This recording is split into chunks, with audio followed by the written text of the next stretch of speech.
After a few years of bridging the capital gap digital discussions over the past years, it's really nice to have the first one actually physical. We have a huge and quite critical pain point that is not being dealt with in the right manner yet. You have amazing insights, resources, the right place in the ecosystem to do something about it.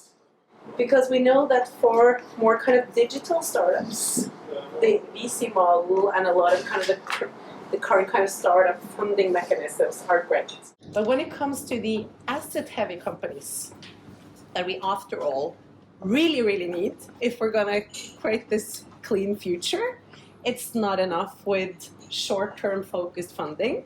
And you also need much, much smarter industry insiders experience and resources beyond just the capital. And that has also really been the essence of why I started establishing the Ocean Opportunity Lab some years ago. I saw that we have some really clear and very specific gaps. And I think that in a time where we actually only have like less than 7 years to go towards 2030, we need to work faster. And we need to work together, and we need to tap into and mobilize the collective intelligence. How can the investors collaborate in new ways? How can we make sure that we actually nurture and collectively and industrially crowdfund these essential green shipping companies so that we get them out on the water, not in 2030, but like next year and 2 years from now? Because things are moving too slow.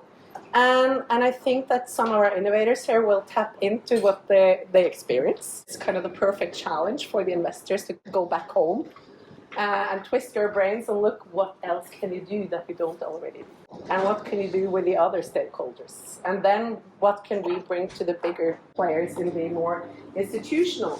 So we have been working quite very closely in a partnership with World Ocean Council. So Sushi Tiagi is representing World Ocean Council today. And then we're also very fortunate that TUL and Catapult Ocean were the Norwegian actors co-establishing the 1,000 Ocean Startups 2 years ago, which is now an official part of World Economic Forum's initiatives on ocean innovations. We're also very glad to have them here with us. And I think there are several members now represented here today from all over the world. So yeah, I think Susha, you can take it from here. Thank you for everyone who responded to my notes.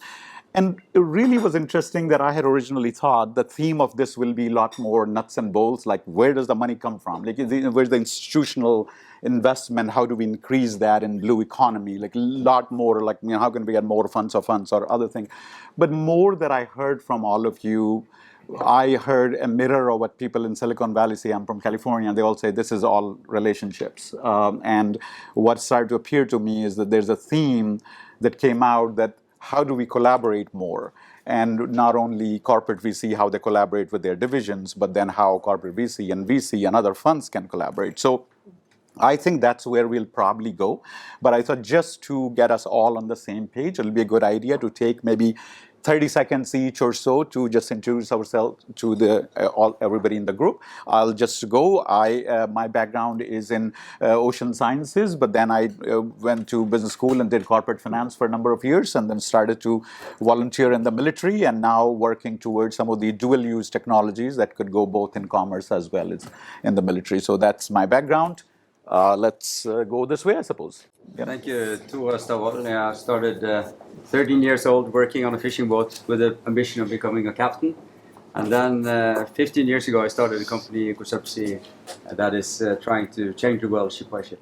Rolf Sandvik. I'm the founder of Northern Explorer, Master Mariner. So I made it.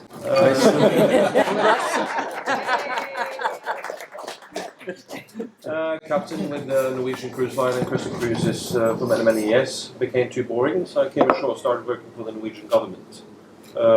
Entity SIVA, investing in destinations. Curious about why we didn't do zero emission on a country that is promoting itself as powered by nature. So therefore I started the Fjords in 2014, zero emission ships. And now we are adding it up to go into the cruise industry with zero-emission cruise ships? Thank you. Ida Brun. I'm part of Maersk Growth, which is the venture arm of Maersk. Been with the company for 12 years, but with the venture arm for 1.5. And essentially what we're realizing now is that now we really need to start investing and partnering with companies in order to achieve our goals and what we're on a journey to achieve. Okay, Bernd Scheie. I'm representing Clara Venture Labs today, but I have many hats. I used to be very much in the oil and gas sector, rig-owning company.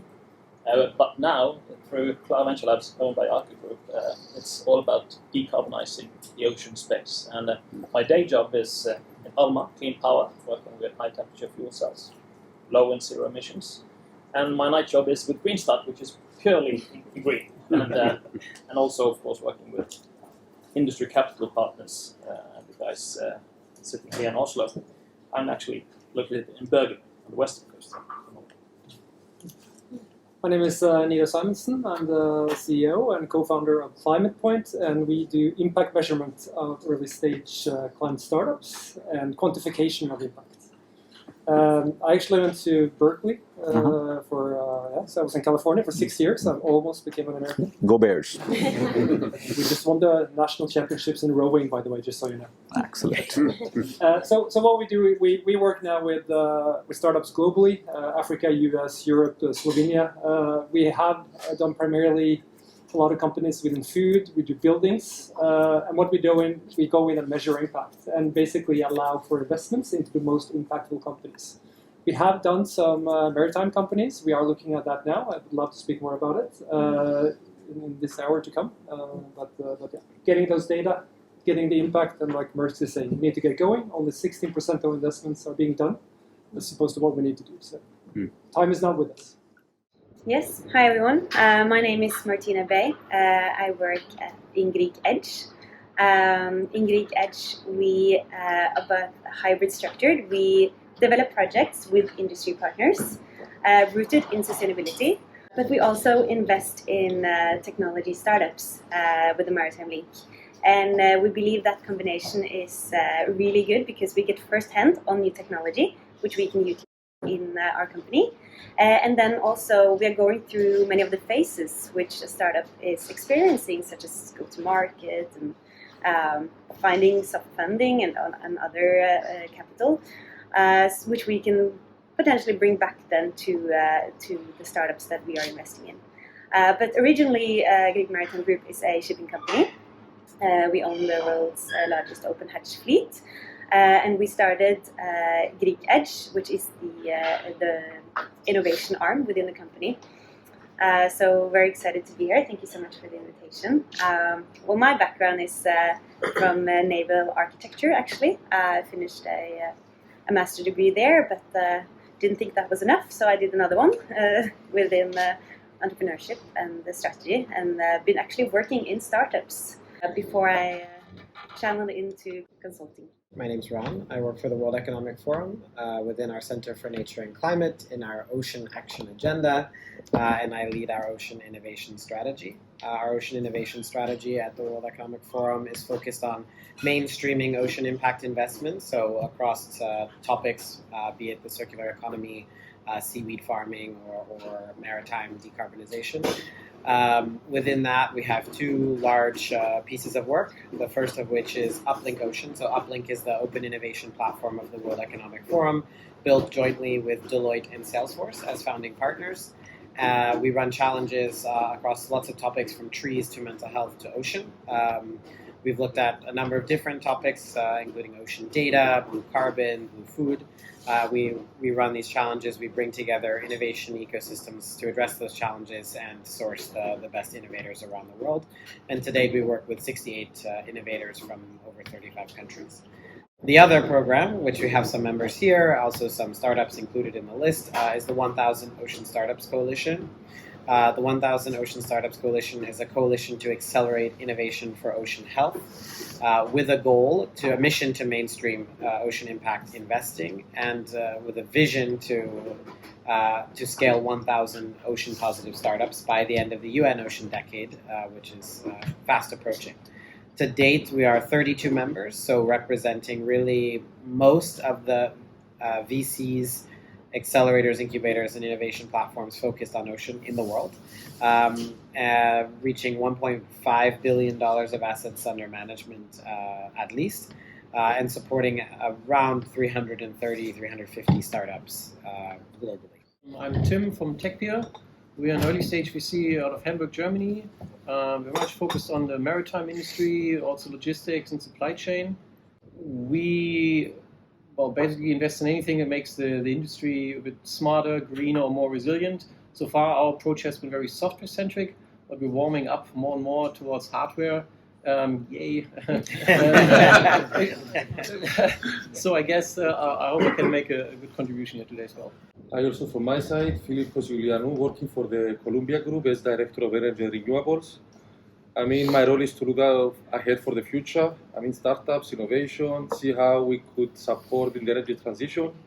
We are focusing firstly in maritime logistics because we have been a shipping management and ship owning company for the last 45 years.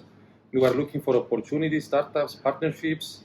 We are new, I mean, in this field. We have done some investments, not so many, like I heard from the others. I'm not also a captain. Yes, and we are looking forward to the discussion and contribute towards to make an impact. So my name is Axel de Megil. I work for Stolt-Nielsen, for Stolt Ventures, newly created CVC in the industry for the Stolt-Nielsen Group, focusing on investing in sustainable, innovative startups. They can help us increase efficiency and decrease carbon footprint throughout all our activities, which are in bulk liquid logistics and aquaculture. My background is in climate tech venture capital. I spent 10 years working in climate tech in London, looking at low carbon technologies in general. My name is Niklas. I run Innoport. We are, like Tim, based in Hamburg in Germany. We are CVC, part of the Schulte Group. So our background is ship owning and ship management. I think my first encounter with maritime startups was actually Thor. I used to live in Cyprus, and he gave a fascinating pitch back then. I think it was 5-6 years ago. And that was, at least back then, I think that was around the first time when I thought there's an opportunity to work with startups for us. So we set up Innoport 5 years ago, and we focus primarily on maritime, but also logistics, mostly early stage. My name is Kåre. I think my company is called DNV. The company I work for is called DNV. In this setting, it's mainly known as the Classification Society, I guess, in the shipping world.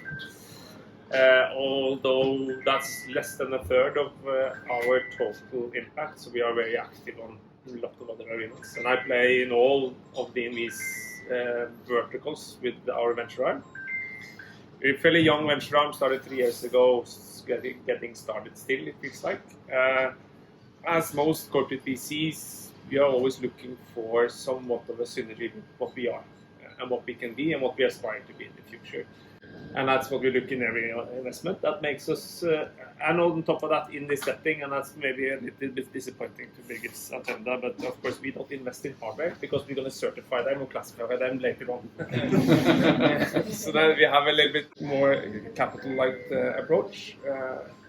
But of course we work with these type of startups commercially, and I've done that in my technical background before, both in climate tech, also in the ocean space some years, in order to how can we bring the risk of technology down by introducing them on how they are introduced to the market.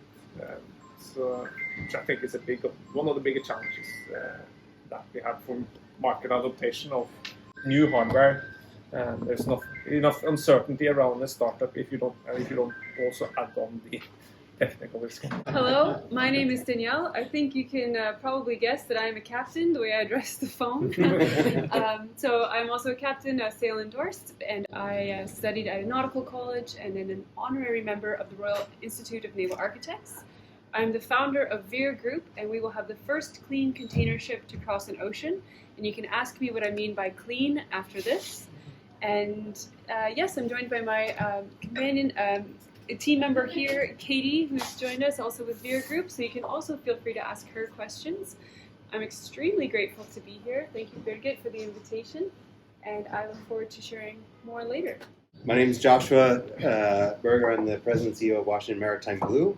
We're an innovation cluster organization out of Seattle, modeled largely after innovation clusters here in Norway, running for about 5 years.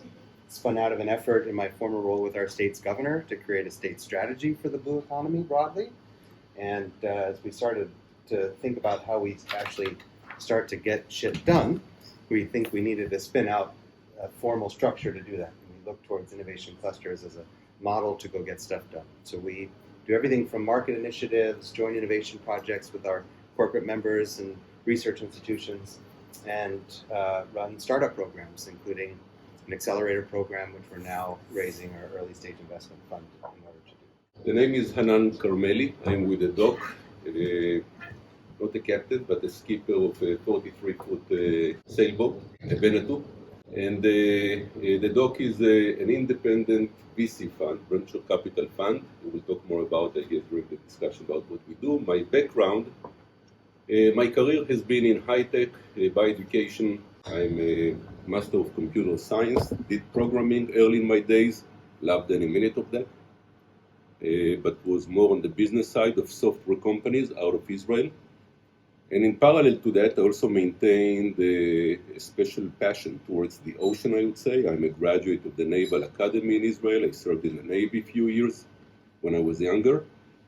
And as I said, I'm a skipper of a boat. And about 6 years ago, I fulfilled the personal dream that I had, which was to marry together the high-tech ecosystem together with the ocean business. And that was when I met my partner and co-founder, Nir Gartzman. Some of you know him.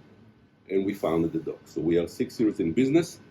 VC fund, as I said, about half of the money we raised are strategics from strategic shipping companies, terminal operators, etc.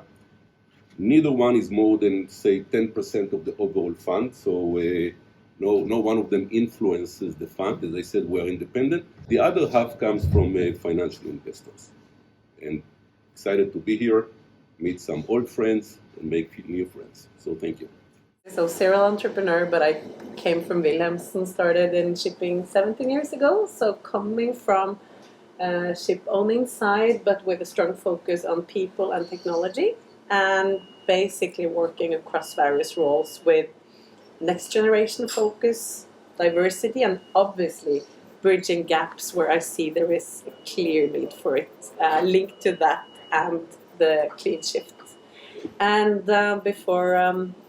before Sushil will lead on the discussion, I would love to see that we meet again, even with more people, 2 years from now at the next North Shipping. So this is a very, very open, clear challenge to all when we start this, just to raise the bar. Then 2 years from now, I would really like to see that there has been formed some partnerships and actually green shipping companies that are truly representing the future have been funded in a coalition and a partnership with at least some of the people around this table. So that's the very clear challenge for all of you to join.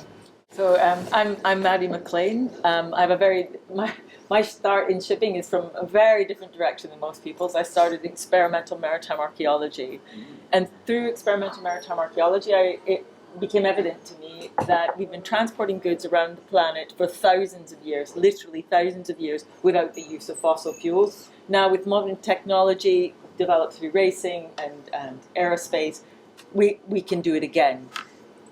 Without fossil fuel. I founded my own company and designed a zero-emission vessel in the early 2000s. Now, it was too early, the tech didn't exist, nothing was there. And I came to the conclusion that I could have a lot more influence by representing the technology required to proliferate this technology into the market and support the development of many zero-emission vessels and many zero-emission shipping companies. And with that idea, I founded the Zero-Emission Ship Technology Association. This is an international trade association. We represent technology providers, primarily OEMs, whose tech is absolute zero emissions at point of use on the vessel. And I now am defining my zero with the term absolute as defined by the IMO, who've defined net zero, zero, true zero, and absolute zero are all different. And only absolute zero fits ours. So it's no emissions at point of use on the vessel, with minimal life cycle impacts, emissions.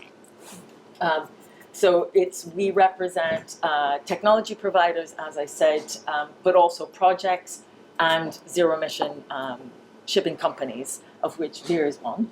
And there aren't many, but hopefully we'll see more and more. And we're also running a program called Ship Zero, which is we're working with Tool on this to bring together all of the stakeholders to make projects happen in real. And I'd like to also add the fact that we have been granted consultative status at the International Maritime Organization, and so taking this all the way to the top. And I just want to finish by saying I've just flown in from New York. I was at the UN speaking to a committee on ocean health and ocean law. But the point I want to make is that as I was flying out, it was very difficult for the planes to take off because of the smoke. New York was engulfed in smoke from forest fires around the area of Ottawa. How far away is that from New York? Over 800 miles, maybe further? It's like a 20-hour drive.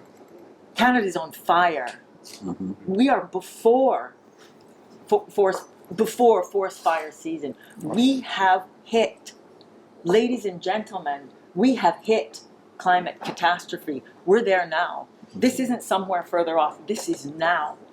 All hands on deck. We are in an emergency situation. Man the lifeboats, or better yet, let's build them. Absolute zero emission lifeboats to get us out of here. Thank you. And it really echoes, those of you heard Secretary John Kerry, who was here yesterday, and then we met again at the embassy, and he was saying in no uncertain words that however bad this year is probably the best year in future, because you may have just seen the best year that you're going to ever see, even if it's so horrible. So, and I would just say that to keep our discussion, focused, we say investments really come from some source, then they come to, let's say, investors, and then they get invested. Here we mostly will talk about that first phase, where's the money coming to the investors first, so that we don't get into exactly what startups need to do and all that. So within that, let's say if I were to break that into three phases, that first the money comes from somewhere, then you have to find right strategy and fund thesis to disperse it, and then later on how to perform and refine the system. If we talk in big picture, where do you feel something needs to happen to increase investments overall? I mean, is it something like Blue Invest Fund or some other sort of a government Kickstarter funds, or something else has to happen so that there is more investments coming? And I want to hear from VCs as to what they're hearing from LPs, as well as corporate VCs as to how the corporation is deciding what budget to allocate to your divisions. And I think it can be a free-flowing discussion. I don't have to go in a circle. Whomever, maybe Hanan, you can talk about how you're seeing the money coming into your funds. So we are considering ourselves an independent fund, unbiased, where it was very clear to us from day one that we would like to maintain a balance between two types of LPs, limited partners or investors in our fund. Strategic, which are critical to our success, but we wanted to have financials as well. Financials, we don't care much about really whether it's maritime or not, for as long as they make $3 on the dollar. That's what they care about. During the 7 years of the fund. The strategics were very important to us in order to make sure that we have friends or network to do market validation, to do different activities without allowing any of the individual strategic LPs to actually have control or even significant influence over decisions, or any influence for that purpose, over investment decisions. This is done by the GP, by the general partners of the fund, unrelated to the LPs. And what we found out, I think the awareness was already out there. I mean, I'm talking about our second fund, which was just closed now, with the first closing took place about a year ago. And we found out that, I'll refer to the strategics, I venture to say that almost every leader in the space, be it a shipping company or a terminal operator, decided already years ago, maybe 2, 3, 4 years ago, to engage with open innovation, looking outside the company. Now, some have opted to go for the CVC route, which has its own advantages. Others decided, and these are our LPs, decided that this is not their core business, and they would like to dip their toe in the water first before they maybe consider coming up with their own CVC, and for the time being, they would rather join another platform. And we offer them a good choice for that. But the willingness to actually go and invest money one way or another, we found was already existing. There were compelling reasons, they were open for that, especially given the years 2020, 21, 22, when they were all making money and willing to spend money one way or another. It's a bit tougher now, the climate is changing from that perspective. But we found an open ear with many of the strategic LPs, and the financials just follow suit. When they see the strategics coming in, then they would like to jump on the bandwagon as well in order to make those $3 on the dollar. So that has been our impression with the challenge of raising money into our fund. Got it. Tim and Bernd, when you have been raising, how you seen that mix happen, whether it's a purely financial or... Well, I guess English Lyngstad and team from the Norwegian investment fund, they are now working together in the architecture, and they are currently building this, and they're very much looking into working towards the main investors in our sovereign fund still, but being able to provide exposure to all asset classes through the same structure in different funds. So the first one coming out now is the TOMA, the venture capital fund, that Alma and Clara is actually working to provide or to produce new ventures. And of course now green infrastructure and the green energy, and also this green software company is coming out from the same structure. And actually how to get the funds, I think it's going to be you have something for everyone, and you are talking to some long-term investors who would like to be part of a long-term relationship with deep domain knowledge, and that's why it's important to be close to the ARCA system, because the ARCA ecosystem is really, they got competence into not only the software side, but building it, projects, the EPC, the contracts, actually doing the work. And I think it's quite a compelling message to many to find all of that in one space and with one group of people. Yeah, right, because just like in biotech, the funds have to have PhDs sitting inside the fund to provide that landscape analysis. It's not just looking at news reports and invest. So, and how about the I wanted to hear from Ida and Martin about how you see your parent organization deciding how much to put behind your innovation arm or your corporate VC side. How does that get decided? So we also operate very much like Martina said in a dual way. So we also develop our own internal projects, but we also realize that we do need to collaborate with external innovators and companies. I think one thing that has really driven a greater investment interest, both externally and internally, is this whole notion around awareness and data and visibility to not only the emissions we have for our own operations, but also our customers realizing their Scope 3 emissions through their supply chain. This is driving a big interest and almost a validation to drive funds towards it, right? I mean, we're developing quite many projects that are asset-heavy projects.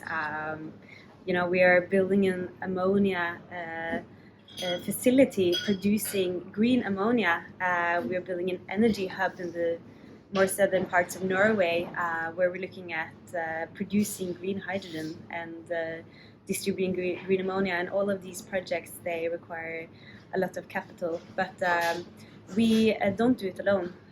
We do it with industry partners because not only to share the risk of, in terms of capital, but also because we need complementary knowledge and experience. We cannot do this alone, and we need to have specific expertise for us to be able to also accelerate this green transition much faster than what we could able to do alone. And also, I just would like to add on that all of our projects are rooted in sustainability. It's a family-owned company, and they're very much established with the board and the family that we are working with sustainable projects, and they are very eager to support this.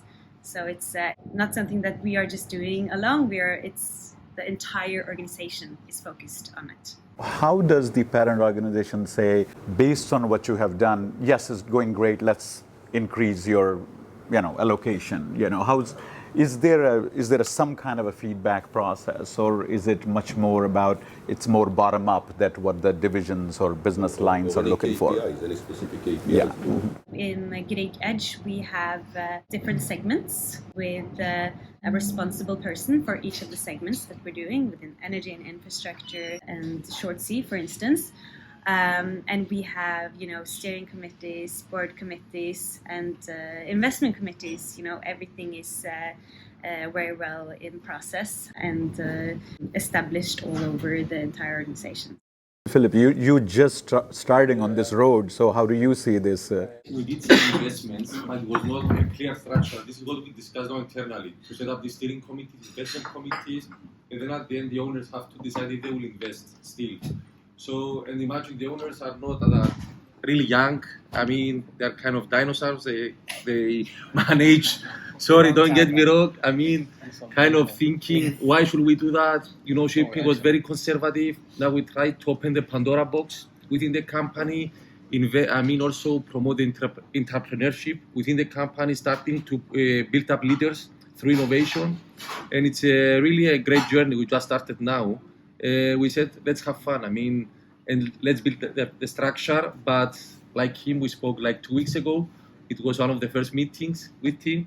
And we want to partner, we want to learn, we want to make joint ventures with most of you we can and fulfill the Birgit task in 2 years. Yeah, and Axel, you said that since you're starting the ventures arm, how have you heard what will be the signs that you need to produce to increase more investment in your hands? So we started a year ago. We started from scratch, blank sheet. There was a decision made by the board about 18 months ago that we wanted to get in touch with innovative technologies.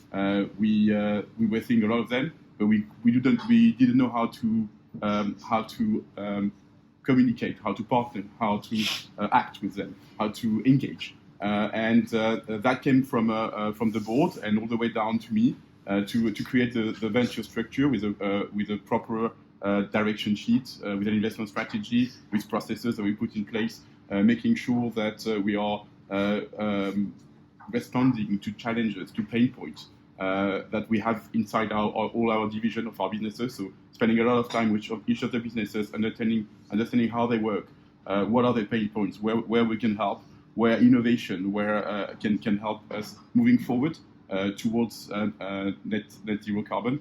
And that's been a very exciting journey. In terms of KPI, we position ourselves as a hybrid CVC. So there's two important KPIs. The financial KPI, of course. We have venture fund. We want to make investment to make return on them. But there's also a strategic return. And the strategic return is very, very important. Is how we leverage that investment, the partnership that we do with the technologies within our corporates, and how we bridge partnership, commercial partnership with the portfolio companies we invest into developing commercial agreements, partnership agreements within the different businesses of our corporates, whether it's Stolt Tankers, whether it's Stolt Haven, our terminal business, Stolt Tank Containers, our ISO tank business, or Stolt Sea Farm, our aquaculture business, into leveraging those technology to bring us to the next stage of our journey towards net zero shipping. Because Nicholas, when you and I were communicating earlier, I asked you that what is the performance metric when I was at PwC, I was part of the ventures arm, and we almost didn't look at financial returns at all because it was a service company that just wanted to create new markets for its services. But it was interesting to hear from you who were saying that the strategic part is negligible. It's mostly going to financial return. I'm just interested from all the corporates see what the balance is, so that we see what needs to happen. Yeah. I think it would be interesting, like Nicholas brought up 2 KPIs, but let's throw in the 3rd KPI or more, but about the CO2. And we're actually starting to see ability to unlock capital based on CO2 as companies now are getting their GHG accounts up. They're getting control of the numbers over the last few years. And it's quite painful within the maritime industry. It is asset heavy. It's big stuff moving around, obviously. But couldn't there be a metric to actually say that a certain percentage, a number connected to CO2, this should go to innovation? We are working with Ving Travel, Sun Class Airlines. We're working with the Strawberry Group. They have done this. So rather than doing offsetting, which is good, we need trees. They are great. They take some of that money, half, they're putting to innovation products. And we help them to find and source innovation products to take down their own CO2 in the future. So it's a new source of capital from the corporate side to be part of it. I think we are, in a way, fortunate, but sometimes also a bit complicated that we have a family office approach to investing. We don't necessarily have to follow our strategic mandate, but we can also invest outside of our mandate. So we have invested in impact startups that have no application in shipping. But we found the case interesting, our shareholders loved it, and then it's down to them whether they like something or not. And what's good is that they're really, it's very high on their agenda to change the industry. And for them it's very important that we do invest in sustainable startups. Even though, as I texted you, the financial return is obviously the most important element at the moment. But having this flexibility is for us, it's very nice because we don't have to rely on shipping or maritime startups only to contribute to reducing emissions. Yeah, and sustainability is such an interesting piece that we're all talking about. Sustainability is the real reason, kind of a theme almost, even though that is not the return. One time I was participating in a sustainability conference. They were invited me. It was one of those 20 people are going to pitch for getting the funding. And what was funny was that out of the 20 or so people pitched, there were 18 were just solar panels. And 2 of them that were not solar panels was some kind of an app that connected the solar panel buyers with sellers. And it just reminded me that it's that situation that when the technology is being de-risked, that was one layer, and we should talk about it as to what is that level. But more interesting, it was all driven by the Inflation Reduction Act.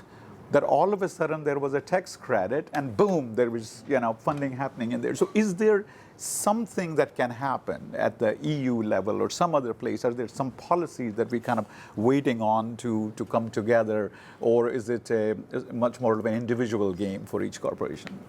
To some extent, it's already there. I mean, like you got the IMO taxonomy that is already in place. You got CI rating now. You got the EU taxonomy that is coming to place next year. Which is going to be increasingly more painful over the next 3 years. That is life. That is already been voted. It's going to come in application. It's going to push the maritime industry into investing in implementing carbon abating technology, because otherwise it's going to be painful for them. We already done the deal for us. It's going to be painful. It's going to become more and more painful. So we have to move and we have to invest. And we're already doing it. So we're very good. I'd like to offer another perspective, because I think the maritime industry is very early in this transition phase. If you zoom out and look at the energy industry, the energy market, that's been transitioning now for 20 years. And it doesn't apply entirely, but it's still very instructive. The whole reason why we have now the renewable energy production capacity today is because there was a feed-in tariff. 20 years ago, Germany said we're going to put this mechanism in place to do what exactly? To channel a lot of capital into this immature, not de-risked new technology, new asset class to help, solve this big chicken egg problem. And obviously it was a bit simpler there because we basically were looking just at 2 technologies, wind and solar. Not entirely true. There are lots of nuances to it, lots of different kinds of solar power production you could look at technology-wise, slightly also in wind, but still, it was fairly quickly. The industry was fairly quickly zeroing into what technology exactly, solar modules, traditional wind turbines. That's what we're going to do, and then you just scaled that big time with this tariff, which found a lot of copycats or other mechanisms in Scandinavia. Then they had a much more market-based incentives, but all of that stuff, that was the driver by far to enable the extreme build-out of this decarbonization technology. So in shipping, it's obviously different because you can't do it on a national level, implement a law that incentivizes this exact thing. No, we have the next best thing with the ETS, but it isn't channeling it towards there. Now everybody's like, what are we going to do? Multi-solution, multi-fuel. The industry is obviously very challenged by this, which tells me it's very early, right? But then again, time has passed. You have to be even quicker now about it than the energy industry had to be 20 years ago. So yeah, that's really the big question. What can be an additional mechanism to the ETS to incentivize rapid build-out of certain, capex-heavy solutions? That it is. And it is, as to Hannah's earlier point, and then I'll maybe shut up there, but you do need the maritime industry first and foremost, in a very collaborative sense, for them to say, look, we want to pick this one. We believe in this one. And then you need to find this bridge to the huge institutional capital providers to follow. Look, we see those guys, they're willing to take a shot on this one, like Maersk is doing in others. You need the industry first to say, this is what we believe in. And then you need to figure out the mechanisms to unlock it, just like in the energy industry, to channel a lot of capital just in that stuff, and don't try to do too many different things. Yeah, and even in energy, and in energy, at least there was a sense, okay, how many different ways can you create energy? And I know that in my world of naval architecture, since I did, there's enough, floating thingies that have been making electricity and feeding cities for the last 30 years that I keep, hearing about. But, Josh, you were saying that in blue economy, that is just so big. Yeah. The blue economy is so big that when you go to raise funds for it, what are you really raising for?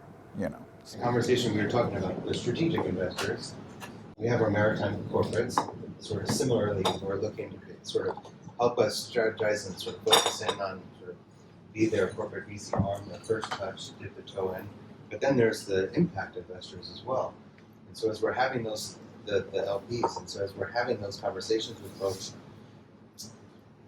being a fund focused broadly on the blue economy, we're both pitching to those impact ocean conservation LPs as well as our maritime corporate LPs.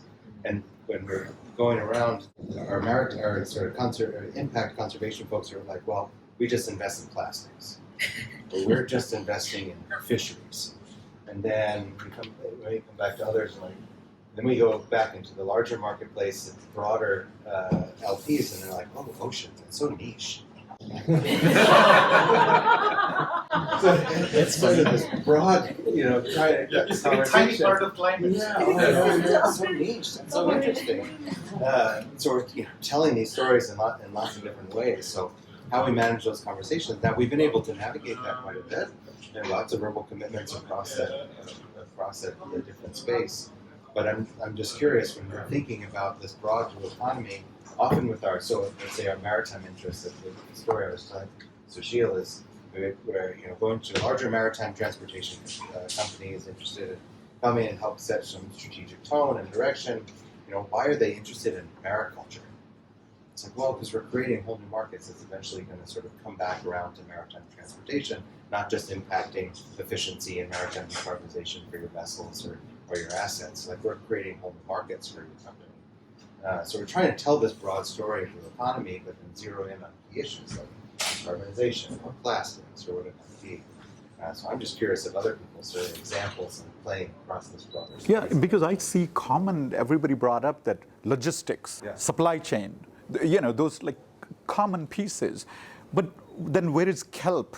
It's supposed to be the, everything, and bio, cosmetics from the algae. So how much of it are we really funding through blue funds, or do we have to get down to the sectors that have a clear economics? Yeah. I like your LP structure earlier. There's a stupid part of that LP structure, and there's a smart part of that LP structure. I didn't say that. No. I only have one LP, and it's very smart, so I don't have it.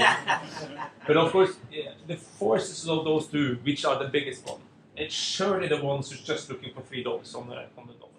That's surely the most focused one, or the strongest focus. And what are capitalists used to knowing? They're used to dealing with risk and uncertainty and analyzing markets.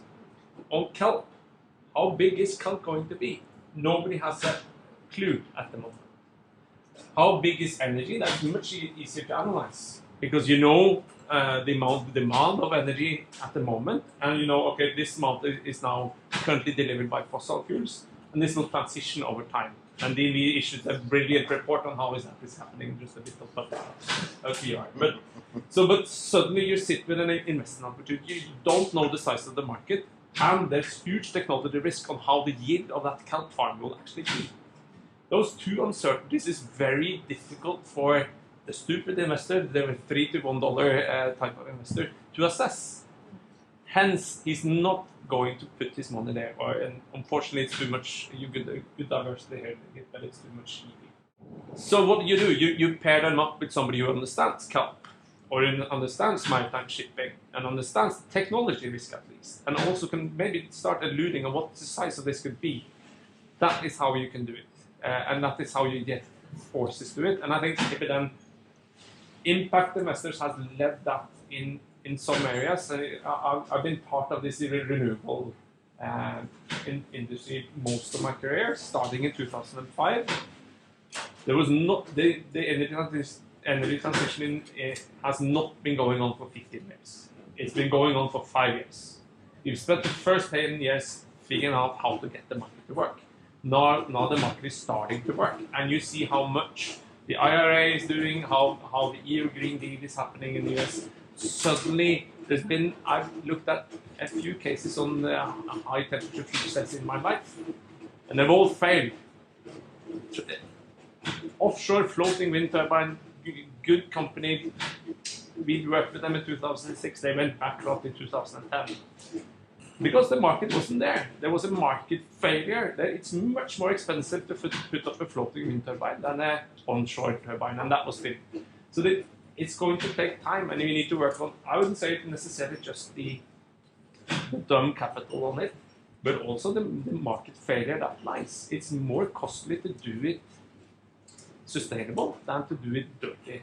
And as long as that is the case, there will be something difficult getting customers, and that's what we look for when we're investors. How can we de-risk? In software, de-risk it by just doing something, getting revenue, and seeing that revenue is growing. Easy peasy. And now suddenly you're looking at hardware tech that can catastrophically fail in the middle of the Atlantic, and then you lose your entire investment. Yeah. So I just wanted to move it over to also looking at the innovation space among all of us here, because and getting back to the chicken and the egg situation, we know that we have to get these clean ships out on the water. The bigger segments will take longer time, of course, but a lot of the proof, like doing the real physical smaller ships out, can be done now. But there is an ongoing chicken and the egg situation that there is plenty of grants and governmental capital out there, but you need much capital. And currently a big challenge for a lot of the innovators that are now working on actually and are ready and very eager to get clean smaller ships out on the open seas to prove that we can do this as an industry, and to raise, more engagement and inspire the bigger powers and the rest of the global society to see that we are up for this. Currently now we see that the tendency, I think, is like, you have some, you would rather sit in and wait, and you know that it's risk to be at the early stage, and we see a lot of experiences from that in Norway that it costs to be early. It's not necessarily really rewarding you. But if you imagine a scenario where we say that as an industry and a lot of representatives bringing in capital, if we could go together and say that we as a collective group of industrial players want to see some of these very important early projects happen sooner rather than later. And we want to build a vehicle that could be the match capital that the bigger grants require. And where you have different KPIs in this project, because we also see the big strategic value of making this happen, rather than waiting for somebody else to come in. I would like to kind of play a little bit of ball around the table, referring back to NITO and Climate Points initiative, and how can we look at this as a kind of collaboration, as a collaborative investment group, but where you look at this both from the point of a normal commercial investment, of course, but also actually looking at it as part of the climate compensation from these industrial players that can't remove their CO2 emissions just yet on a lot of the operations, and where we see that maybe there is a high value now going and taking this position as collective industry, really showing the world, showing the governments out there, and showing our own group of people that we can make this happen. Because, I mean, the technology solutions are actually here now. We can put clean ships on the water, and we will have, afterwards, we will have both from the Norwegian Road Administration and from Heidelberg, some of the first really clean projects. There are growing numbers now of different segments on the short sea, ferries, etc. But looking into the smaller ships in some of the sectors that are still to get there, so like cruise, container, I would like to see how could we approach this in a different manner, because this is financial innovation. Similar to Sushil's comment about the service organizations, is that you're setting the market, right? So they're less interested in the success of those, but they're setting the market for the service. And I'm just curious if that's an interesting model here, where it's the ability to set the market. Yeah, what do people think of collaboration, and how do you even do it? We talk very much around the salt, chicken, and egg problem within our company, and we, if you look at green fuels such as biofuels and green methanol, we know that these are already available. Yes, of course, already available, but not necessarily produced at scale yet. Last year we decided to go out and invest in green methanol ships without actually having fuel to go with it. But we thought that if we actually invest in those ships, then the technology and the solutions to develop these fuels, that will actually follow. And now we have the first coming now in September, and we do have enough tools for that. So I think that's actually a really good point, that you might have the technology, you might have the solutions, but you need a market for it. You need to have, you're not going to go and produce it at scale until you have an offtake agreement, right? I'd like to relate to the risk aspect that you raised, Brigitte, and I'll say the following. First of all, I believe that we at the DOC, we are expected to take risk. As a matter of fact, our LPs pay us in order to take the risk, and the fact that there are many LPs quite strategic in our fund means that when we take risk, the exposure on each one of the LPs is only 10% of the overall funding that we provide. So that's the benefit of that. They get full exposure to what's going on and to the opportunity and all that, and they pay only 10% out of the overall expenditure. So we are expected to do that. We collected commitments for the money, and we're expected to not just sit on the money, but actually deploy it. Right? So that's what they expect us to do, and that's put pressure on us to spend it smartly. That does not mean that we're not looking for ways to reduce or to mitigate the risk, and that brings us to the collaboration aspect.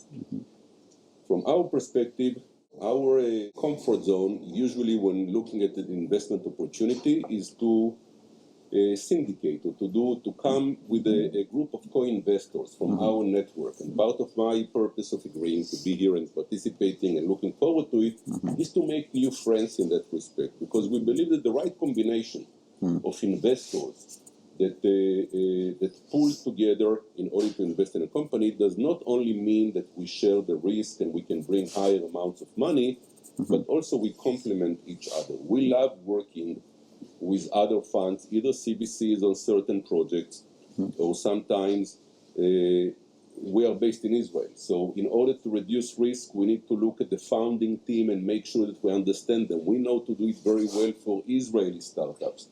We do not know to do it that way. Look at the founders when it's a German or a Greek startup. So that's another reason to collaborate with maybe a local CVC or a local fund that can look the guys up or the girls in the eyes and know what they are made of. So collaboration works well for us from different perspectives, and it's I would say it's a major way for us to reduce our risk.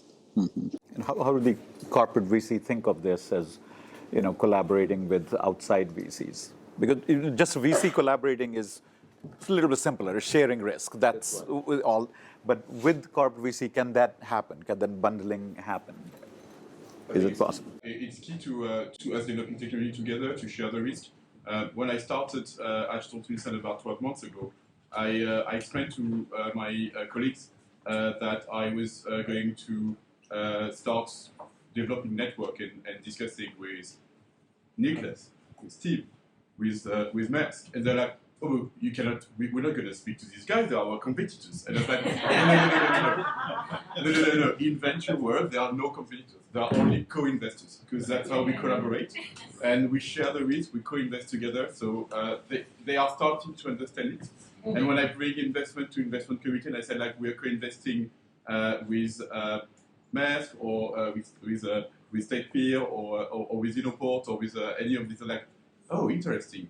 And actually it's starting to make sense for them, and I think that we are moving forward in that front, and it's key for us achieving what we're trying to achieve here. Saying, it took 10-15 years for the world to figure out how to do this within energy. If Maersk and if Stolt and the rest is going to everyone is going to take their own decision on every executive investment, it's going to take another 10, 15, 20 years for maritime to do the same thing. Can we, and I'm bringing this up as a question, can we create the dumb money to just go and speed things up? And it doesn't have to be dumb money, but it has to be fast, smart money, aka dumb money. I believe it's going to be a lot of money. Just turning around this, decarbonizing the energy systems of the world is going to be $100 trillion effort. And the play that Inge and the industrial capital partners are doing within Arca Group now is, of course, bring in industry knowledge, because bringing down risk also on the technology side, and that's why they bought Prototech, which is now Clara Venture Labs. We're a research-oriented prototyping company, coming up with new technologies, deep knowledge on technology, but not so much on industrialization. But the Arca Group, they've been doing this, building ventures for 180 years. So bringing together these and inviting all their friends from the sovereign fund into the same structure, it's kind of, you are able to work together with somebody who really knows their business in building something new and doing this at scale. So it's basically, you're all invited probably to be part of this. So no problem. It's going to need all of us. Yeah. And Roland, do you see in your realm of looking at different kinds of partnerships, the public, private, do you see any particular models that you're seeing emerging that where maybe the government is pitching in a lot more in some of these high capex kind of situations? Certainly government funding is, I think we all know, essential to de-risking the various technologies. But I think also one of the let's say, services that we try to provide at the higher level from the 1,000 Ocean Startups perspective is telling the stories of the innovation ecosystem, the success stories to lawmakers, to other major corporations who are maybe looking at their Scope 3 emissions, who maybe they're looking at shipping or other logistics as hard to abate sectors that they're not going to make a lot of progress on, but saying actually you do have some different solutions within our network that are highly investable, and you can sort of push that downward demand signal that way as well. So I mean, yeah, from the forum perspective and 1,000 Ocean Startups, we see the role and why it's also important to kind of pay for these this kind of collaboration, this ecosystem building, is because that's how you can bring in more investors. And as we've just discussed, the more investors you have, even if they are simply those financial LPs, then the less risky the space and the more capital that you have.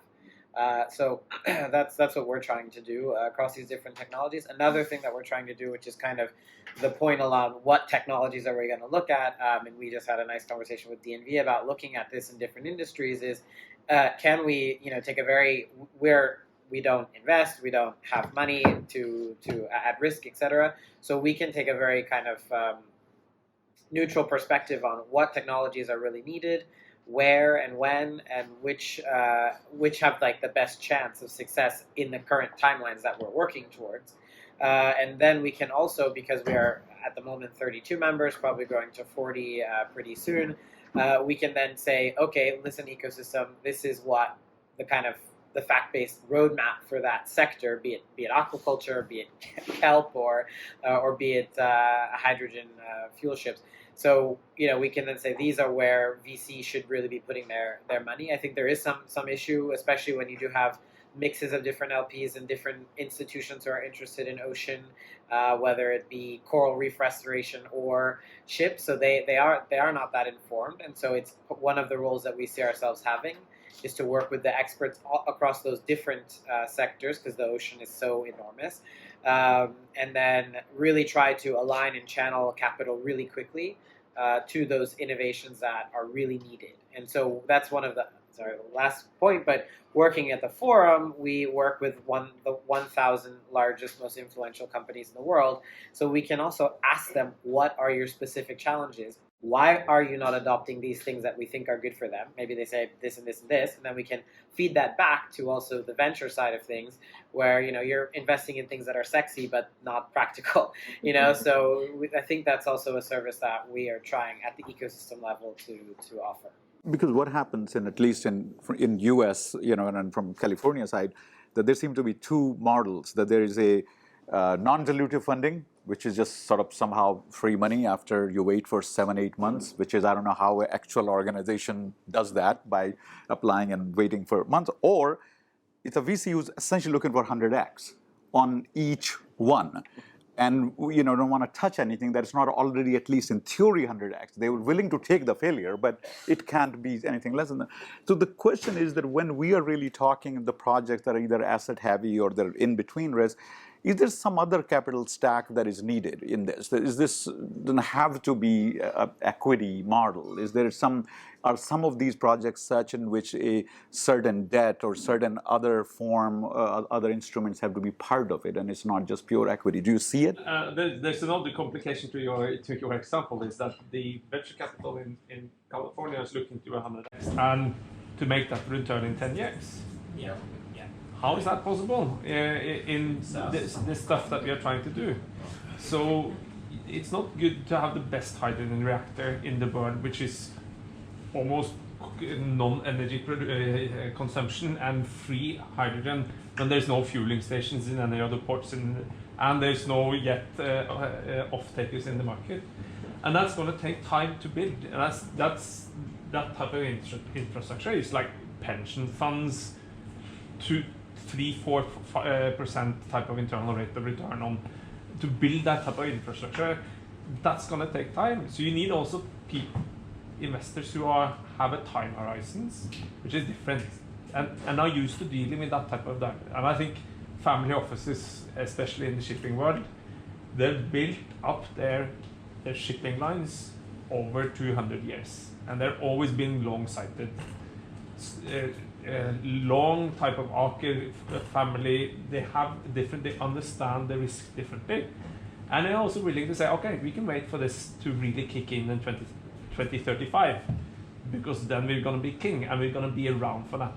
Your VC is not going to be around for that in 2035, and that's when you get your 100x, because you have a 10 plus 1 plus 1 type of structure, and you need to sell your position before it's flourished. So I think you need somebody you need capital who has a longer time horizon and patience with it. And I think we also need examples of success coming out, so that you can see, okay, this is what happened. So that started that floating wind turbine that went bankrupt. The CEO of that floating wind turbine, where did he go? He went to the Norwegian Kahoot, which is one of the unicorns of Norway that most Norwegians, or at least some of us, are proud of. Created a success, and hence that influenced then the dumb capital sees, there's money to be made over here as well. This is also an area where I can maybe get $500, but I have to wait for 15 years before it kicks in. No, and they are stampeding towards fusion projects. I mean, it's not that the huge amounts are going in, but it's because there are other parties that are showing confidence. When you do a fusion project, almost a city gives enormous amount of land, and there are all kinds. So it will be interesting to see that not only is collaborating among funds, but is there another way to think? That is it a nation? Is it a locality? Is it a municipality? Like someone else is also part of this particular movement. If we are talking about reducing emissions and other things, and it's not just a matter of pure, it's a preferred equity investment. That's all the model there is. So happy to hear. I mean, I don't want to take everyone's time. I'm sure we're going to be talking with each other anyway, but it would be good to have a quick recap of each person. If somebody, wants to make a, what you might get out of it, or what you might try as a result of it, or what, or who are you looking forward to talking more? I'd like to interject from the innovators side, from the OEM side, just an example of what Birgit is talking about in the UK. We have an maritime focused innovation funding round that's coming. It's coming fast and quick. We've got like 6 week windows, and we need to find that capital investor, which is. We all know how long it takes to raise capital individually, but if there were a fund in place where you could just turn around and say, here's a good one, are you ready to go? It would allow some of the less established but very innovative startups to get into that place. And we've seen these particularly these types of startups that are really exciting, innovative technology, not able to access the government funding because they can't get the match capital. They can't. I mean, the government funding is there. It's here. Yeah.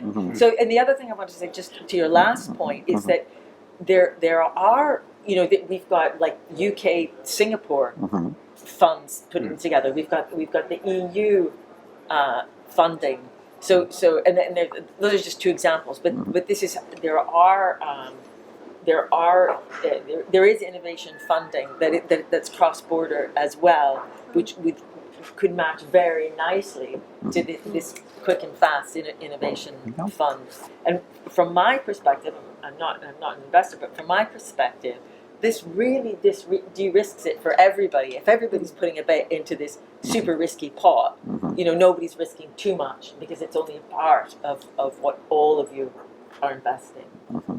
And just to add on that, I think also the other part of de-risking these initiatives and these specific projects is that what we have worked with for a while, and Tool is looking at also complementary to the actual capital. How can we use the ecosystem to also make sure that we then go out and see, well, what will be needed in the supply chain, in the whole value chain? If we go for these certain projects, then you will know, okay, which ports or countries will be involved, where will you need to rig the energy supply. You don't necessarily need to have fixed energy supply. You can have mobile energy supply to make that work. You don't have to wait for everything to just be like down there. So I mean, you have multiple opportunities to also look at really bringing in the resources around this to make the projects more robust, and to really just get it out faster. So I just want to add one thing on what Birgit has said here, and that's that to de-risk the individual projects, you need to de-risk the entire supply chain. Because what we're seeing is that everyone needs to get to FID at the same time and go all at once. And a fund like this could actually cover the whole supply chain. To say, right, come on, bang, let's go. If I can maybe add Sure. to that, that was also going to be very much around my closing remarks as well. I think when we look at our net zero targets, we can't only be looking at ocean freight. We need to look at the full supply chain. And I think to your point around what are the type of collaborations we also need to see, I think there's a lot of collaboration opportunities cross-sector as well. So what are we doing to decarbonize our inland transportation? What are we doing to decarbonize our ports, our warehouses, and other modes of transportation? There's definitely a lot of learnings and knowledge sharing, and potentially also opportunities in that as well. Great. You know, the investors in the room probably could do a little recap. Yeah, go ahead. As I said, collaboration is crucial all the way through the value chain. And I think what we're seeing now in Alma, which I'm very much spending time on these days, is that we are ready to demonstrate solid oxide fuel cells and scale this quickly. But other parts of the value chain is kind of lacking behind. And so we need to kind of get more into the stack production and make sure that we have offtake. We need to be that partner to make this happen. And I think it's the same thing all over. You need to have a full, you can't do it just focusing on one bit. You need to speak to all of the other partners, bring it all together and move forward. So with the big idea behind the industry capital partners and the structure Clara Venture Labs is exactly doing that, making sure that you are bringing out new ventures, you're helping them through the value of death, and you're supporting them all the way to the IPO. Right. Yeah. So that you don't spend your time dying and searching for small funds that are actually available together with national funds or soft funds. Got it. Nito? Well, I'm not the big money, so I don't know. Okay, that's fine. That's fine. Is it a pro rata time of the meeting according to the fund size? I think it's also about identifying what is needed in different places, because you have, asset-heavy startups. In the early phases, your needs might change a bit than, having a ton of capital in the beginning. You need to ensure that you have the correct partners, the industrial partners that can give you the credibility for the investors in later stages also. And that will also have to de-risk for an investor. But I think at the earlier stages, you need to ensure that you have the correct partners in your team that can help you get to those LOIs, help you sign those term sheets. And when you have a little bit more, clear things, more documented things that you can bring to the investors, the easier it is for the investors to see also the value that you're creating. But how do you then find the correct partners? That is a difficult task, of course, and that's something that's not done over the night. It's something that you mature, through a relationship over a longer period of times, and you also see, what's in it for the partner and what's in it for us, right? So you need to make sure that it's complementary, the expertise, so that both parties can have benefit from it. And I think also, when you do get to those stages that you definitely need more capital to fund your project, it's also about finding the right investors to understand, like you mentioned, that it is a longer perspective, and a longer perspective before you see the double digits and the exit that you would like to have. So those that are interested in taking that risk and see the value of the work that you're creating. Taking a slightly different take, I would say that I think it's really important to be bold and to have that maintain the sense of urgency. I spend a lot of time not only with investors but also with startups, and there's also a big frustration around finding everyone wants to co-invest but no one wants to lead. And so, and I've talked to some new funds recently, 80% allocation to co-investing, 20% to leading.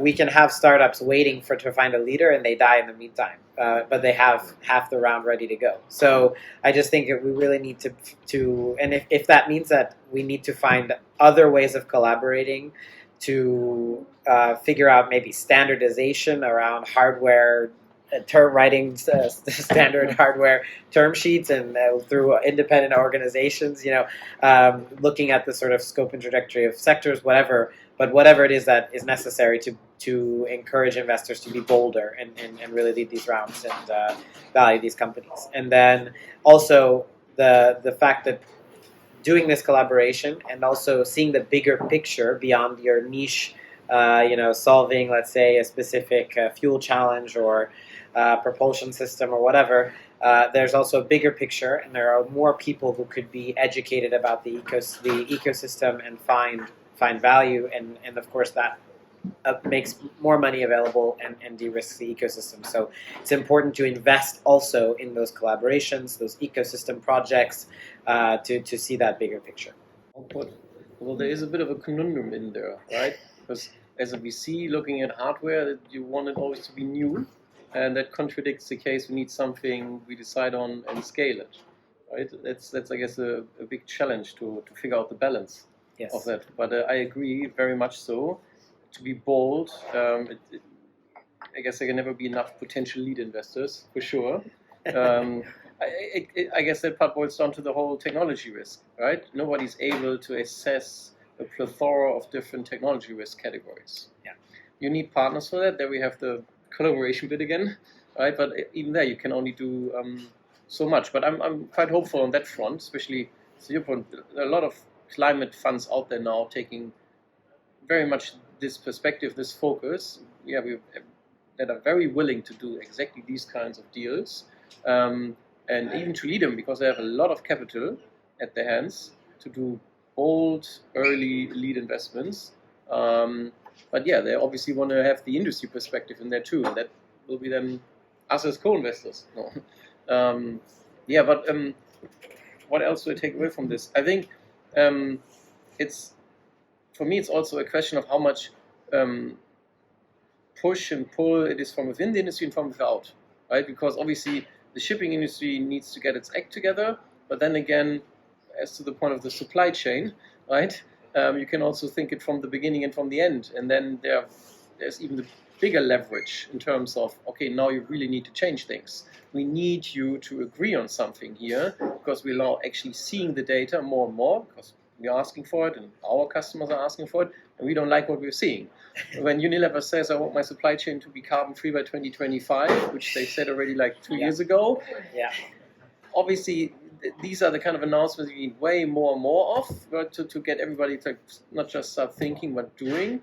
But it has, you need to figure out this mechanism, not just that helps the industry itself, but I think the BCOs, the big guys in the end, they also need to drive this change somehow, right? Because they can't hide from their responsibility in all of this, because we've taken shipping for granted, just something there, like your water pipe or your electricity grid or your rails, but, well, Yeah, from my side, I mean, yes, it's clear we have to collaborate, we have to partner up, but it's a matter of DNA and culture. We have to have similar DNA, similar culture in order to work together. And there is not just to give the funding, it's give the resources, and we are all coming from companies, successful companies, being in the industry for 50, 100, 200 years. So it's a matter to help them to continue to evolve their business model and help them to grow. Because a startup is one person idea, 2 people to build up the solution, 3 people to partner up to commercialize, 10, 20, but they are not organizations with global footprint that we are. So it's a matter that we have to help them really from the organization, not just to give them money, but really take them from the hand, walk them and let them fly. Otherwise, we will fail, they will fail, and then what we do, we just waste the money at the end of the day. This is not what we want. From my side, I think collaboration is key. Collaboration from an investment point of view, so between investors, whether it's a lead or a co-lead, maybe sometimes I can help. and the co-lead between a financial and a CVC is sometimes also quite helpful. They have different perspective on deals, and then they can come together and with leading terms for everyone else to follow.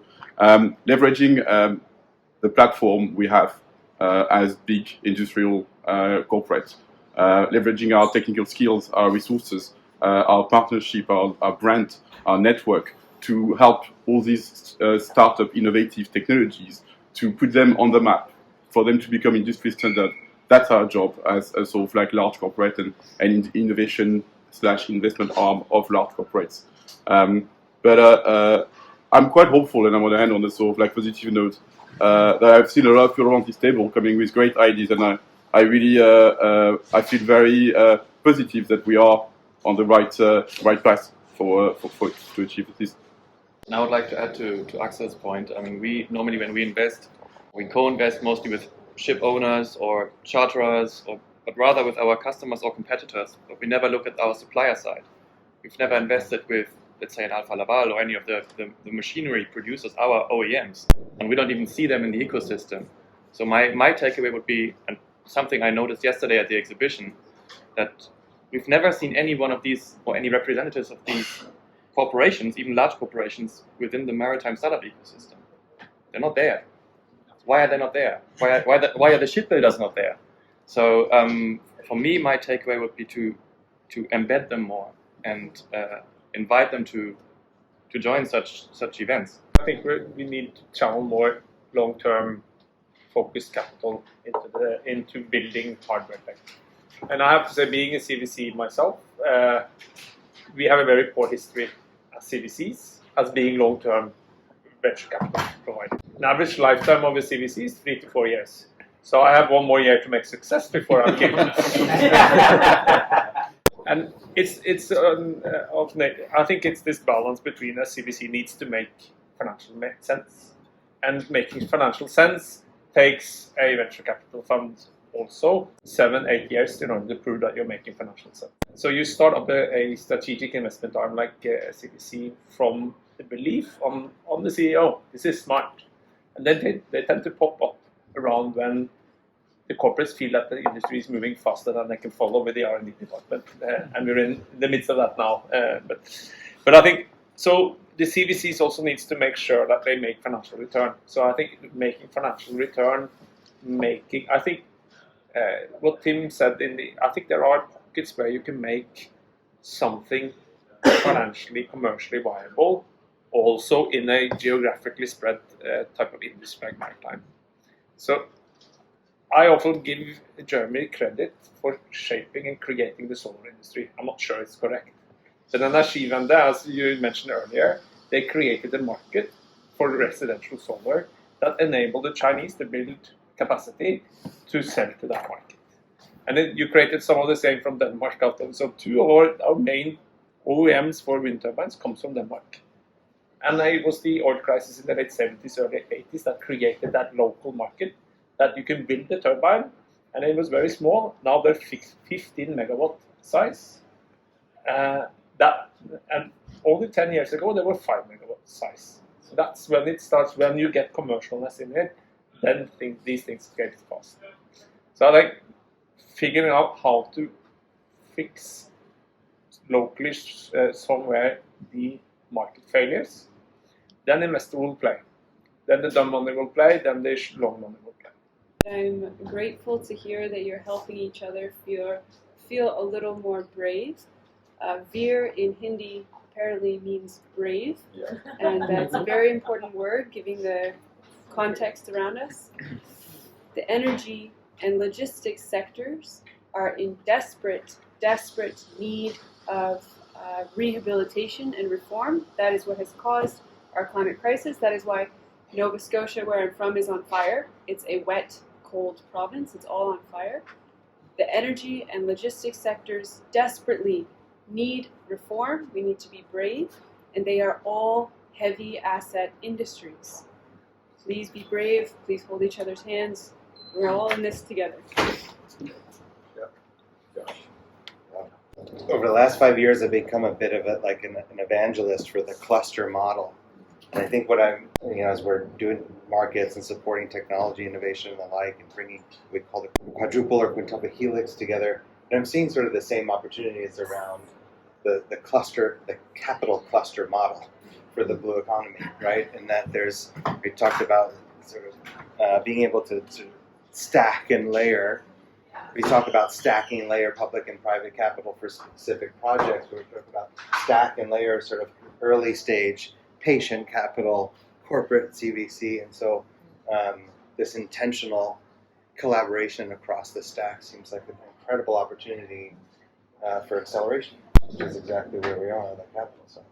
Well, I am optimistic that we've come a long way, and I'd like to rely my optimism on two KPIs that I'd like to share with you.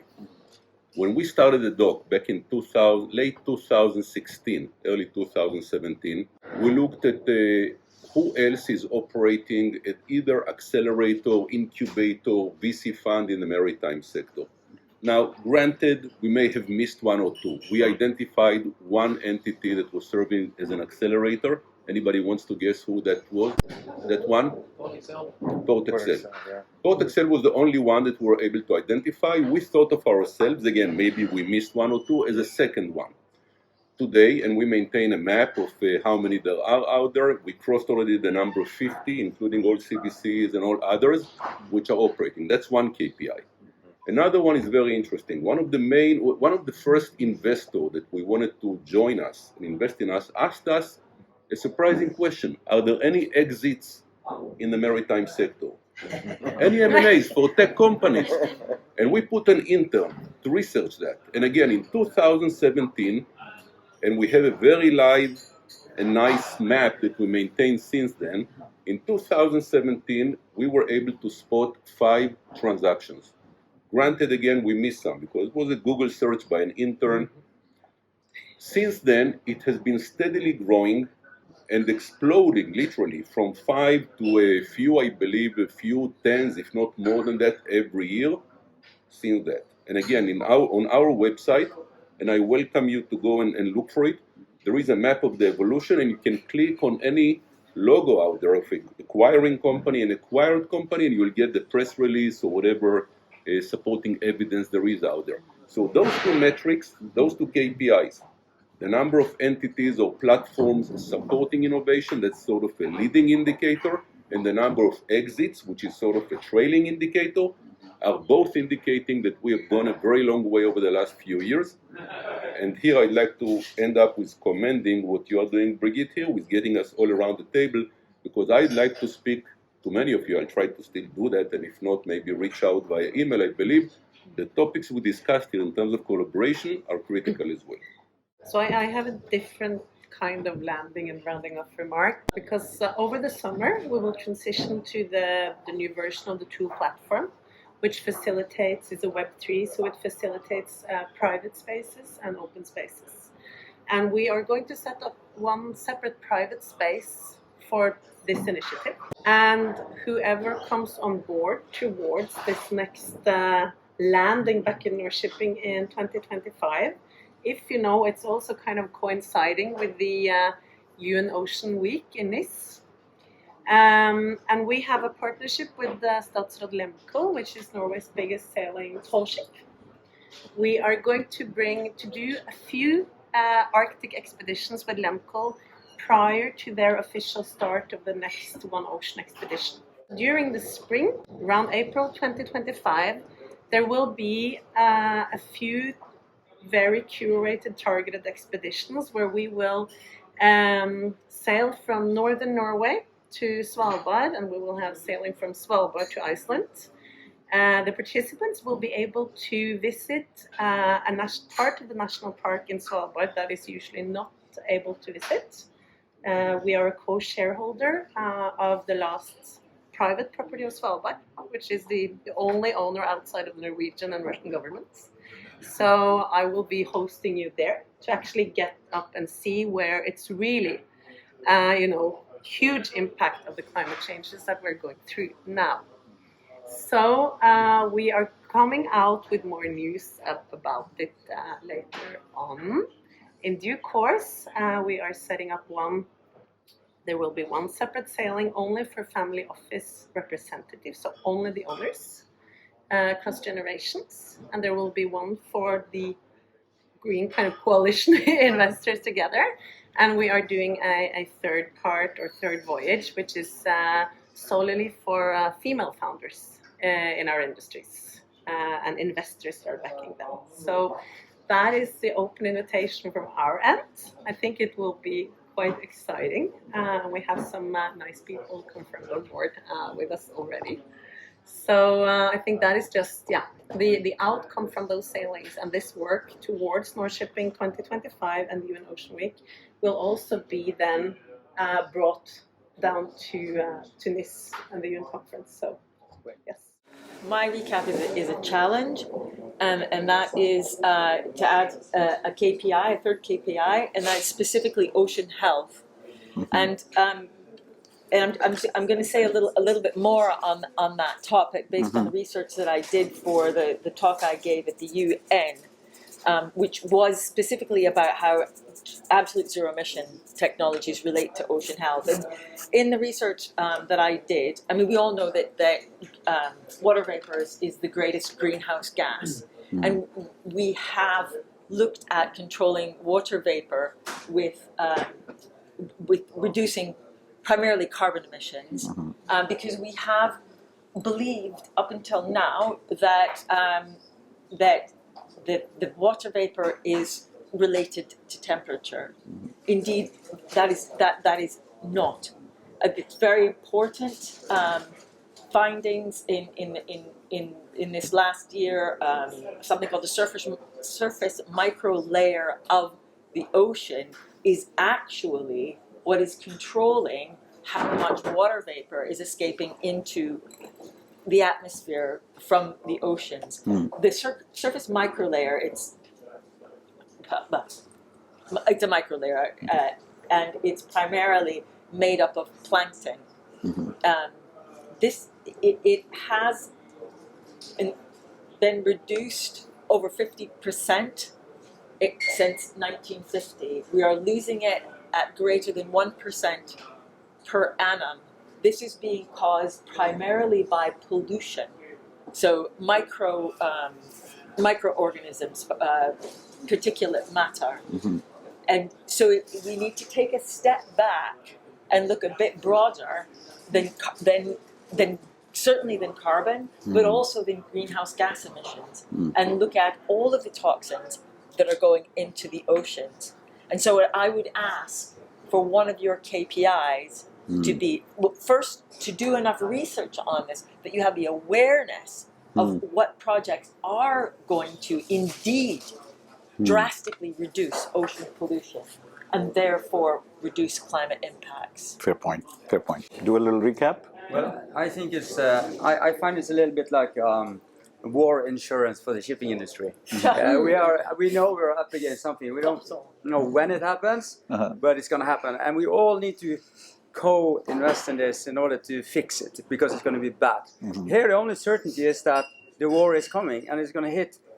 Well, it's going to hit us, but much more than that, it's going to hit the next generation, and it's going to happen on our watch, or we need to do something on our watch. And I think that is how I look at the whole discussion. I find it so encouraging that you all look at collaboration, because I think this means in practice we need to collaborate, we need to make bigger ticket sizes, we need to attach to the huge infrastructure funds who needs a ticket size of $1 billion.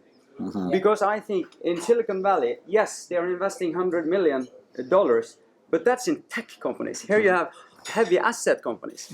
We need to employ a lot of people. We should be, with this idea, to scale them globally, many of them, be much more connected to these big funnels of money that is existing today. But because we are sitting with our small ship or big shipping company maybe, but actually, in the big picture, these are too small ticket sizes. But I think it will start with looking at this as a war.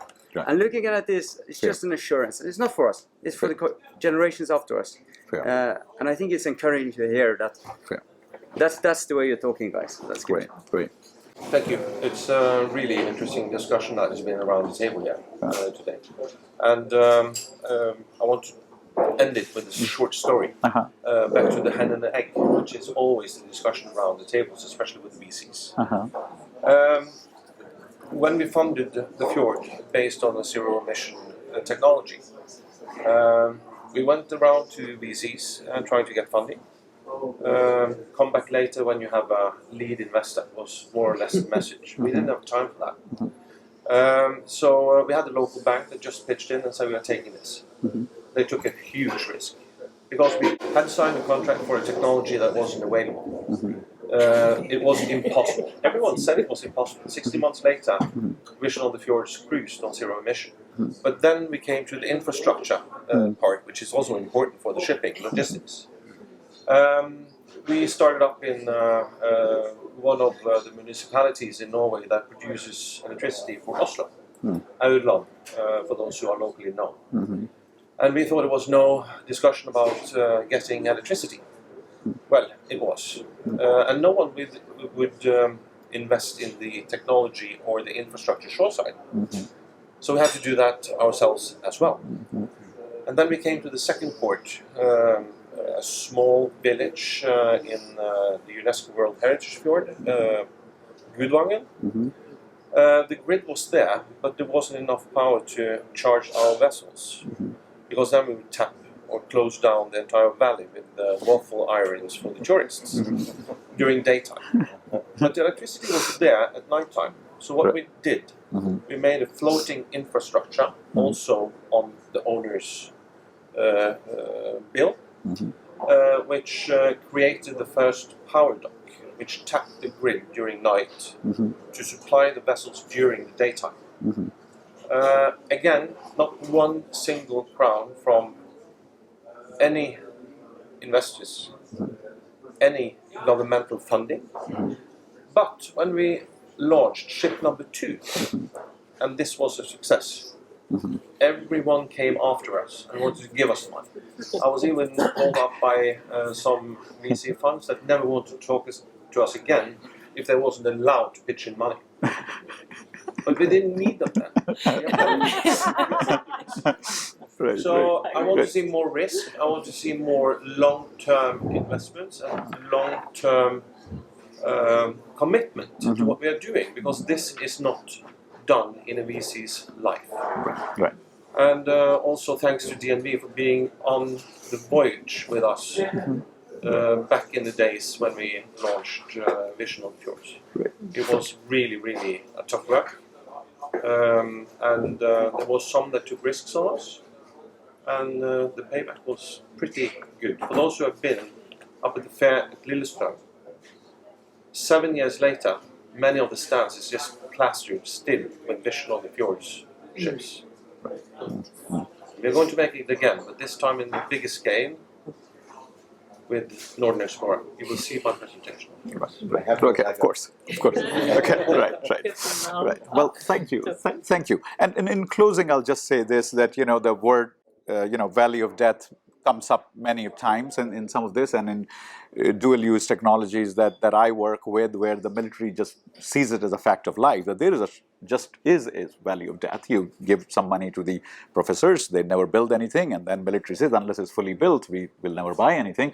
So that just exists. But how it's being bridged, in some ways, as Daniel said, some with bravery, that some are taking chances.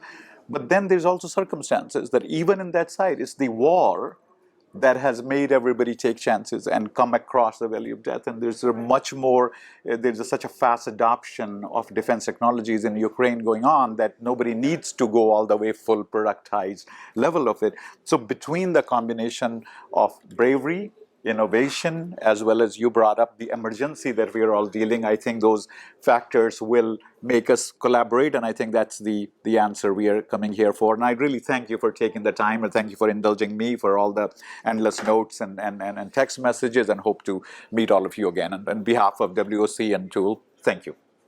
Thank you. Absolutely. Thank you. Yeah, absolutely. I may add one more challenge. It's to the CVCs in the room. It's for corporates to align their philanthropy with their investing. Yes. This is something that I see. I mean, we work a lot with the biggest corporations on earth, and we work with their investment arm, and they have no idea what the foundation is funding, and the foundation has no interest in what the investors are investing in. So the important, whereas some of the most successful impact investors are family offices that do all of it. So I think corporates really need to look at the model that family offices are doing, where they're giving that patient capital in the form of, no expected return loans or debt financing, or where it could be paid back as long as you hit certain targets, or whatnot, and align the philanthropy side, which I know in family businesses can be it's like building schools in Africa or something, but I think there's a strong argument to be made that the philanthropy should align with the impact investor or the investor.